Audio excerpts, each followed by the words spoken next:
राधे राधे। जय श्री कृष्णा। देवउठनी एकादशी की हार्दिक शुभकामनाएं। और आज ही है श्याम बाबा का जन्मदिन। श्याम बाबा के जन्मदिन की भी आप सभी को हार्दिक शुभकामनाएं। एकादशी की पूजा कर लेते हैं। आज पूजा मम्मी करेंगी। चलिए दिखाते हैं कि कैसे पूजा करती हैं। राधे राधे। कैसे हैं आप सभी लोग? आशा करते हैं आप सभी अच्छे होंगे, स्वस्थ होंगे, मस्त होंगे। आज है देवउठनी एकादशी। देवउठनी एकादशी की आप सभी को हार्दिक शुभकामनाएं। इधर देवउठनी एकादशी की पूजा चल रही है। चलिए दिखाते हैं। ये देखिए देवउठनी एकादशी की पूजा चल रही है और आधी पूजा हो चुकी है। ये देखिए गणेश भगवान के दर्शन कर लीजिए।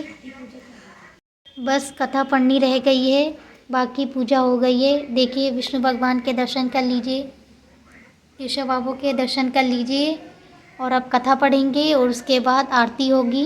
फिर पहले भोग लगेगा, फिर आरती होगी।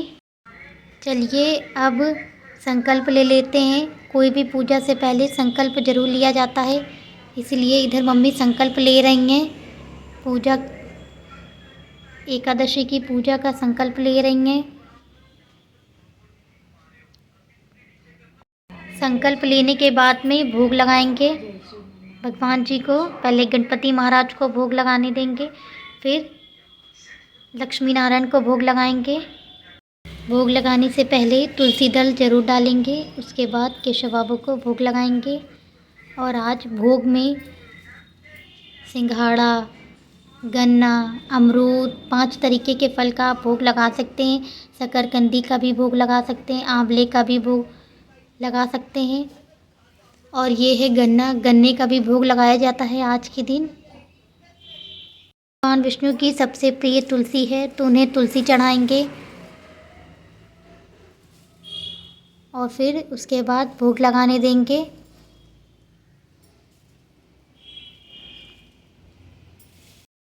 आज हमारा स्वास्थ्य सही नहीं है, इसलिए हम पूजा नहीं कर रहे हैं, तो मम्मी पूजा करके दिखा रही हैं आप सभी लोगों को कि देवउठनी एकादशी की पूजा कैसे करते हैं।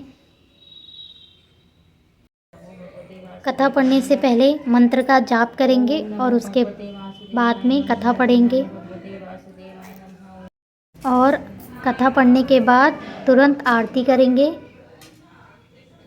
हरि हरि भजमन नारायण नारायण हरि हरि, लक्ष्मी नारायण नारायण हरि हरि हरि। ओम नमो नारायणा, ओम नमो नारायणा, हरि ओम। चलिए अब कथा पढ़ते हैं देवउठनी एकादशी की, जिसको प्रमोदिनी एकादशी के नाम से भी जाना जाता है। देवउठनी एकादशी कार्तिक मास के शुक्ल पक्ष की एकादशी का महत्व। श्री कृष्ण बोले, है ये दुष्टिर, कार्तिक मास के शुक्ल पक्ष की एकादशी का नाम प्रमोदिनी एकादशी है। इसमें भगवान विष्णु जागते हैं, इस कारण इसका नाम देवस्थानी एकादशी कहा गया है। इसके महत्व की कथा ब्राह्मण जी ने नारद मुनि से कही थी, जिनके हृदय में प्रबोधिनी एकादशी का व्रत करने की इच्छा उत्पन्न होती है, उनके 100 जन्मों के पास पाप भस्म हो जाते हैं, और जो इस व्रत को विधि पूर्वक करता है, उसके अनंत जन्मों के पाप नष्ट हो जाते हैं। ये भगवान विष्णु की प्रसन्नता का मुख्य साधन है। प्रबोधिनी एकादशी के व्रत में मनुष्य को आत्मा का बोध होता है। जो इस व्रत से विष्णु की कथा सुनते हैं, उन्हें सातों दीपों का दान करने का फल मिलता है। जो कथावाचक की पूजा करते हैं, वह उत्तम लोक को प्राप्त करते हैं। कार्तिक मास में जो तुलसी द्वारा भगवान विष्णु का पूजन करते हैं, उनके 10,000 जन्म के कष्ट दूर हो जाते हैं। जो पुरुष कार्तिक में वृंदा का दर्शन करते हैं, वह 1000 गुना तक वैकुंठ का है। जो तुलसी का पेड़ लगाते हैं, उनके वंश में कोई निसंतान नहीं होता। जो तुलसी की जड़ में जल डालते हैं, उनके वंश में सदैव फूली फली रहती है। जिस घर में तुलसी का पेड़ हो, उस घर में सर्प देवता निवास करते हैं। यमराज के दूत वहां स्वप्न में भी नहीं आते हैं, स्वप्न में आने का विचार भी नहीं करते। जो पुरुष तुलसी वृक्ष के पास श्रद्धा से दीपक जलाते हैं, उनके हृदय में दिव्य इच्छु का प्रकाश होता है। जो शालिग्राम जी के चरणामृत में तुलसी मिलाकर पीते हैं, उनके निकट काल मृत्यु नहीं आती है, सर्व व्यथि नष्ट हो जाते हैं, वह पूर्व जन्म को नहीं प्राप्त होते। ऐसी पतित पावनी तुलसी का पूजन इस मंत्र से करना चाहिए। ओम श्री वृंदाय नमो नमः। ओम श्री वृंदाय नमो नमः। जो चतुर्मास में तुलसी में मौन धारण करके उन्हें स्वर्ण सहित तिल का दान करना चाहिए। जो कार्तिक मास में यह चतुर्मास में नमक का त्याग करते हैं, उन्हें शक्कर का दान करना चाहिए। कार्तिक शुक्ल पक्ष की एकादशी के पुण्य तथा देवस्थान में दीपक जलाने से महापुण्य होता है। बुद्धिमान पुरुष सारा कार्तिक माह का महीना नदी तट इत्यादि पूजन स्थान पे दीपक जलाते हैं। प्रमोदनी एकादशी का महत्व सुनने से अनेक गौदान का फल मिलता है। फलाहार, इस दिन कचरे का सागार लेना चाहिए।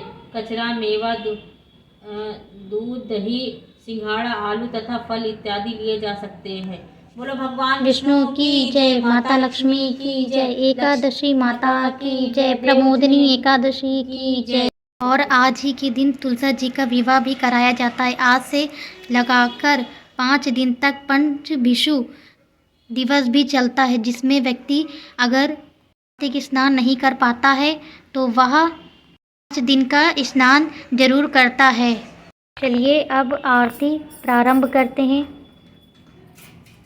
देवा माता जगी पार्वती पिता महादेवा, एक दंत दयावंत चारि भुजा के संकट षड में दूर करे जो जगत कल्याण कर सकते मुक्ति पाता। ओम जय एकादशी माता, तेरे नाम गिनाऊं देवी भक्ति। ये ले लीजिए, आप लोग भी आरती ले लीजिए।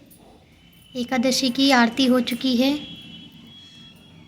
और आज है देवउठनी एकादशी। आज ही के दिन श्याम बाबा का जन्म दिवस भी मनाया जाता है। श्याम बाबा की जय।